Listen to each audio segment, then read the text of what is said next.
ಯೇಸುವಿಗೆ ಸ್ತೋತ್ರ. ಇಂದು 25 ಜೂನ್ 2026. ಎಲ್ಲರಿಗೂ ಸುಪ್ರಭಾತ. ಈ ದಿನದ ಧ್ಯಾನ ಭಾಗ ಇಬ್ರಿಯರಿಗೆ ಬರೆದ ಪತ್ರಿಕೆ 4ನೇ ಅಧ್ಯಾಯ 5ರಿಂದ 7 ವಾಕ್ಯ. ಇವರು ನನ್ನ ವಿಶ್ರಾಂತಿಯಲ್ಲಿ ಸೇರುವುದೇ ಇಲ್ಲವೆಂದು ಹೇಳಿದ್ದಾನೆ.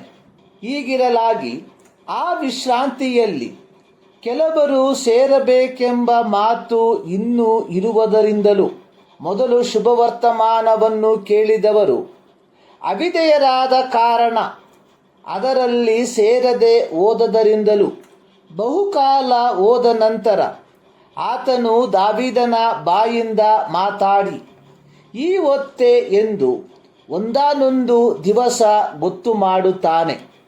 ಹೇಗೆಂದರೆ, ನೀವು ಈ ಹೊತ್ತು ದೇವರ ಶಬ್ದಕ್ಕೆ ಕಿವಿಗೊಟ್ಟರೆ ನಿಮ್ಮ ಹೃದಯಗಳನ್ನು ಕಠಿಣ ಮಾಡಿಕೊಳ್ಳಬೇಡಿರಿ ಎಂಬ ಮೇಲ್ಕಂಡ ವಚನದಲ್ಲಿ ಹೇಳುತ್ತಾನಷ್ಟೆ. ಆದಾಮನು ಯೆಹೋವನ ಮಾತಿಗೆ ಅವಿಧೇಯನಾದದ್ದರ ಫಲವಾಗಿ ನಿತ್ಯ ವಿಶ್ರಾಂತಿಯನ್ನು ನಷ್ಟಪಡಿಸಿಕೊಂಡನು. ಆದಿಕಾಂಡ 3ನೇ ಅಧ್ಯಾಯದ 17ರಿಂದ 19 ವಾಕ್ಯಗಳಲ್ಲಿ ಬರೆದಿರುವಂಥದ್ದು, ತಿನ್ನಬಾರದೆಂದು ನಾನು ನಿನಗೆ ಆಜ್ಞಾಪಿಸಿದ ಮರದ ಫಲವನ್ನು ನೀನು ಹೆಂಡತಿಯ ಮಾತು ಕೇಳಿ ತಿಂದ ಕಾರಣ ನಿನ್ನ ನಿಮಿತ್ತ ಭೂಮಿಗೆ ಶಾಪ ಬಂತು. ನಿನ್ನ ಜೀವಮಾನದಲ್ಲೆಲ್ಲ ದುಡಿದು ಭೂಮಿಯ ಹುಟ್ಟುವಳಿಯನ್ನು ತಿನ್ನಬೇಕು. ಈ ಭೂಮಿಯಲ್ಲಿ ಮುಳ್ಳುಗಿಡಗಳು ಕಳೆಗಳು ಬಹಳವಾಗಿ ಹುಟ್ಟುವವು. ಹೊಲದ ಬೆಳೆಯನ್ನು ಅನುಭವಿಸುವಿ. ನೀನು ತಿರುಗಿ ಮಣ್ಣಿಗೆ ಸೇರುವ ತನಕ ಬೆವರಿಡುತ್ತಾ ಬೇಕಾದ ಆಹಾರವನ್ನು ಸಂಪಾದಿಸಬೇಕು. ನೀನು ಮಣ್ಣಿನಿಂದ ತೆಗೆಯಲ್ಪಟ್ಟವನಲ್ಲವೋ, ನೀನು ಮಣ್ಣೆ, ಪುನಃ ಮಣ್ಣಿಗೆ ಸೇರತಕ್ಕವನಾಗಿದ್ದಿ.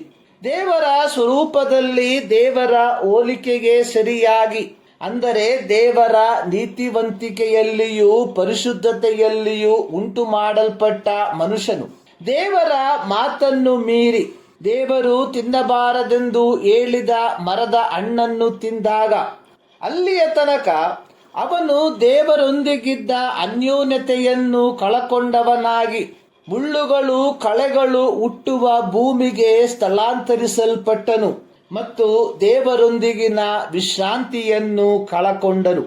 ಆದರೆ ಯೆಹೋವ ದೇವರು ಮನುಷ್ಯನನ್ನು ಉಂಟು ಮಾಡಿದ್ದು ಮನುಷ್ಯನು ವ್ಯಾಕುಲ ಚಿತ್ತನಾಗಿ ಬಾಳ್ವೆಯನ್ನು ನಡೆಸಬೇಕೆಂಬ ಉದ್ದೇಶದಿಂದಲ್ಲ, ಬದಲಿಗೆ ದೇವರ ಸೃಷ್ಟಿಗಳ ಮೇಲೆ ದೊರೆತನ ಮಾಡುವುದಕ್ಕೂ ದೇವರ ಅನ್ಯೋನ್ಯತೆಯಲ್ಲಿ ದೇವರ ವಿಶ್ರಾಂತಿಯಲ್ಲಿ ಬಾಳ್ವೆಯನ್ನು ನಡೆಸಬೇಕೆಂಬುದಾಗಿಯೂ ಆಗಿತ್ತು.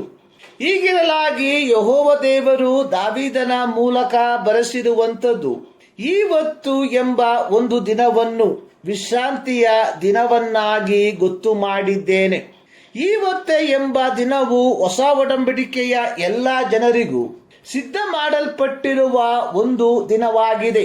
ಈ ಹೊತ್ತು ಎಂಬ ದಿನಕ್ಕೆ ಜಾತಿ, ವರ್ಣ, ರಾಷ್ಟ್ರೀಯತೆ, ಭಾಷೆ, ಜನಾಂಗ ಎಂಬಿ ವ್ಯತ್ಯಾಸಗಳಿಲ್ಲ.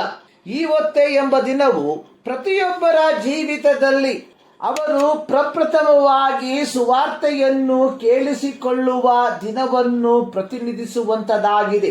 ಯೇಸುಸ್ವಾಮಿಯು ಬಿತ್ತುವವನ ಸಾಮ್ಯದಲ್ಲಿ ಹೇಳಿರುವ ರೀತಿಯಲ್ಲಿ ಕೆಲವು ಬೀಜಗಳು ಒಳ್ಳೆಯ ನೆಲದಲ್ಲಿ ಬಿದ್ದು ಒಂದು 100ರಷ್ಟು, ಒಂದು 60ರಷ್ಟು, ಒಂದು 30ರಷ್ಟು ಫಲವನ್ನು ಕೊಟ್ಟವು. ಮತ್ತಾಯ 13:8. ಅಂದರೆ ಒಬ್ಬನು ವಾಕ್ಯವನ್ನು ಕೇಳಿ ತಿಳುಕೊಂಡು ಫಲವಂತನಾಗಿ 100ರಷ್ಟಾಗಲಿ 60ರಷ್ಟಾಗಲಿ 30ರಷ್ಟಾಗಲಿ ಫಲವನ್ನು ಕೊಡುತ್ತಾನೋ ಅಂಥವರು. ಯೋಹಾನ 14:3 ಯೇಸು ಹೇಳಿರುವಂತೆ, ನಾನು ಹೋಗಿ ನಿಮಗೆ ಸ್ಥಳವನ್ನು ಸಿದ್ಧ ಮಾಡಿದ ಮೇಲೆ ತಿರುಗಿ ಬಂದು ನಿಮ್ಮನ್ನು ಕರಕೊಂಡು ಹೋಗಿ ನನ್ನ ಬಳಿಗೆ ಸೇರಿಸಿಕೊಳ್ಳುವೆನು. ಯಾಕೆಂದರೆ ನಾನಿರುವ ಸ್ಥಳದಲ್ಲಿ ನೀವು ಸಹ ಇರಬೇಕು. ಪ್ರಕಟಣೆ ಗ್ರಂಥ 22ನೇ ಅಧ್ಯಾಯದ 1ರಿಂದ 5 ವಾಕ್ಯಗಳಲ್ಲಿ ಬರೆದಿರುವಂಥದ್ದು, ಆಮೇಲೆ ಅವನು ಸ್ಫಟಿಕದಂತೆ ಪ್ರಕಾಶಮಾನವಾಗಿದ್ದ ಜೀವಜಲದ ನದಿಯನ್ನು ನನಗೆ ತೋರಿಸಿದನು.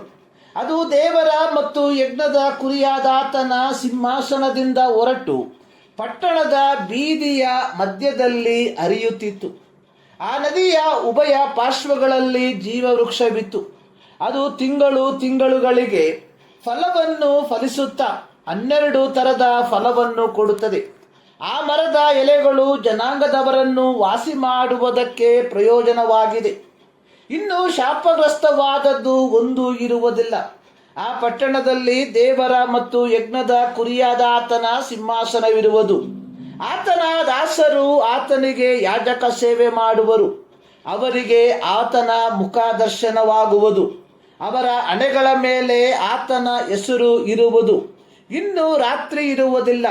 ಅವರಿಗೆ ದೀಪದ ಬೆಳಕು, ಸೂರ್ಯನ ಬೆಳಕು ಬೇಕಾಗುವುದಿಲ್ಲ. ದೇವರಾದ ಕರ್ತನೇ ಅವರಿಗೆ ಬೆಳಕನ್ನು ಕೊಡುವನು. ಅವರು ಯುಗಾಂತರಗಳಲ್ಲಿಯೂ ಆಳುವರು. ಪ್ರಥಮ ಆದಾಮನ ಅವಿಧೇಯತ್ವದ ಫಲವಾಗಿ ನಷ್ಟವಾಗಿ ಹೋದಂತಹ ಆ ವಿಶ್ರಾಂತಿಯು ಹೊಸ ಒಡಂಬಡಿಕೆಯ ದೇವಜನರಾದವರಿಗೆ, ಅಂದರೆ ಶುಭ ವರ್ತಮಾನವನ್ನು ಅಥವಾ ಸುವಾರ್ತೆಯನ್ನು ಕೇಳಿಸಿಕೊಂಡು ಪಾಪ ಕ್ಷಮಾಪಣೆಯನ್ನು ಪಡಕೊಂಡು ಪರಿಶುದ್ಧ ಜೀವಿತವನ್ನು ಜೀವಿಸುವವರಿಗೆ ತಮ್ಮ ಐಹಿಕ ಜೀವಿತದ ತರುವಾಯ ಶಾಶ್ವತವಾದ ವಿಶ್ರಾಂತಿಯನ್ನು ದಯಪಾಲಿಸಲಿದ್ದಾನೆ.